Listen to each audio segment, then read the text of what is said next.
ఆలయాల్లో దర్శన విధానాల్లో జోక్యం చేసుకునేది లేదని సుప్రీంకోర్టు తేల్చి చెప్పింది. కేవలం చట్టబద్ధత ఉందా లేదా అనే అంశాన్ని మాత్రమే న్యాయస్థానాలు చూస్తాయని ధర్మాసనం పేర్కొంది.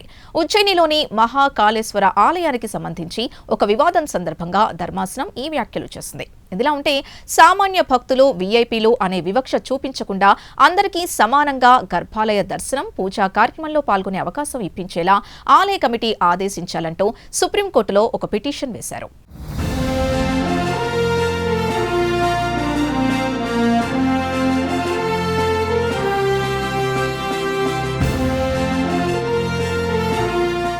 భారతదేశంలో పుణ్యక్షేత్రాలకు కొదవ లేదు. కాగా అనేక పుణ్యక్షేత్రాలు దేశవ్యాప్తంగా ప్రసిద్ధి చెందాయి. దీంతో దేశం నలుమూలల నుంచి ఇక్కడికి పెద్ద ఎత్తున భక్తులు వస్తుంటారు. అక్కడ కొలువైన దేవతామూర్తులకు పూజలు నిర్వహిస్తారు. భక్తి ప్రపత్తులు చాటుకుంటారు. కాగా మధ్యప్రదేశ్లోని ఉజ్జయిని పుణ్యక్షేత్రం కూడా దేశవ్యాప్తంగా ప్రసిద్ధి చెందింది. ఉజ్జయినిలోని మహాకాళేశ్వరం ఆలయానికి ఎక్కడెక్కడి నుంచో భక్తులు వస్తుంటారు. దీంతో ఎప్పుడు చూసినా మహాకాళేశ్వర్ ఆలయానికి భక్తులు పోటెత్తుతుంటారు.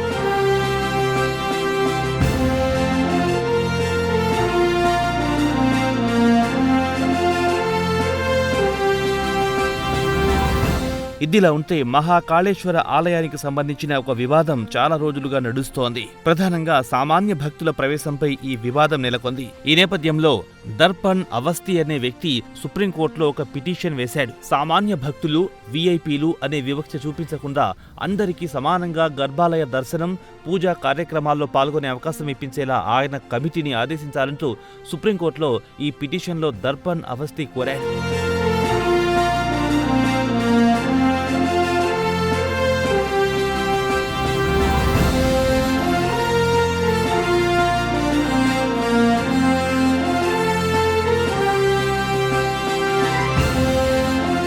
కాగా దర్పణ్ అవస్థి పిటిషన్ను తాజాగా సుప్రీంకోర్టు కొట్టేసింది. కాగా సుప్రీంకోర్టు ప్రధాన న్యాయమూర్తి జస్టిస్ సూర్యకాంత్ నాయకత్వంలోని ధర్మాసనం ఈ సందర్భంగా పిటిషనర్ దర్పణ్ అవస్థిపై ఘాటు వ్యాఖ్యలు చేసింది.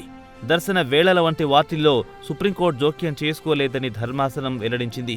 ఆలయాలకు సంబంధించిన నిబంధనలు, విధానపరమైన నిర్ణయాలు తీసుకోవాల్సింది సదరు ఆలయ కమిటీలేనని ధర్మాసనం పేర్కొంది. అంతేకాదు, న్యాయస్థానాలు కేవలం చట్టబద్ధతలు మాత్రమే చూపిస్తాయని ధర్మాసనం వెల్లడించింది. ఆలయాలకు సంబంధించిన సాంప్రదాయాల జోలికి సుప్రీంకోర్టు వెళ్లలేదని ధర్మాసనం తేల్చి చెప్పింది.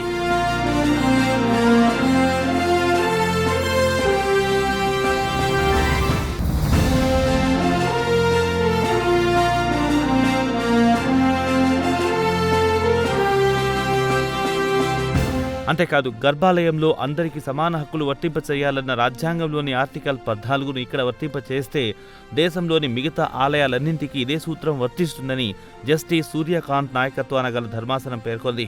అలాగే భవిష్యత్తులో ఆలయాలకు సంబంధించిన ఇతర వ్యవహారాల్లో కూడా జోక్యం చేసుకోవాలని కోరుతూ న్యాయస్థానాల్లో పిటిషన్లు దాఖలవుతాయని ధర్మాసనం వెల్లడించింది. ఈ సందర్భంగా పిటిషన్ దారుడు దర్పణ్ అవస్థిపై సుప్రీంకోర్టు ధర్మాసనం ఘాటు వ్యాఖ్యలు చేసింది. ఇటువంటి పిటిషన్లు వేసేవారు అసలు భక్తులే కారంటూ ధర్మాసనం కీలక వ్యాఖ్యలు చేసింది. మొత్తానికి దర్పణ్ అవస్థి పిటిషన్పై విచారణ జరపడానికి సుప్రీంకోర్టు నిరాకరించింది. అయితే ఈ సందర్భంగా పిటిషన్ దారుడికి సుప్రీంకోర్టు ఒక సలహా ఇచ్చింది.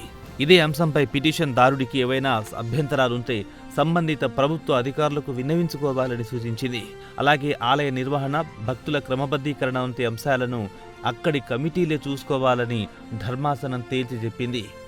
ఏదేమైనా ఆలయ ప్రవేశం వంటి అంశాల్లో తాము జోక్యం చేసుకునేదే లేదని సుప్రీంకోర్టు స్పష్టం చేసింది.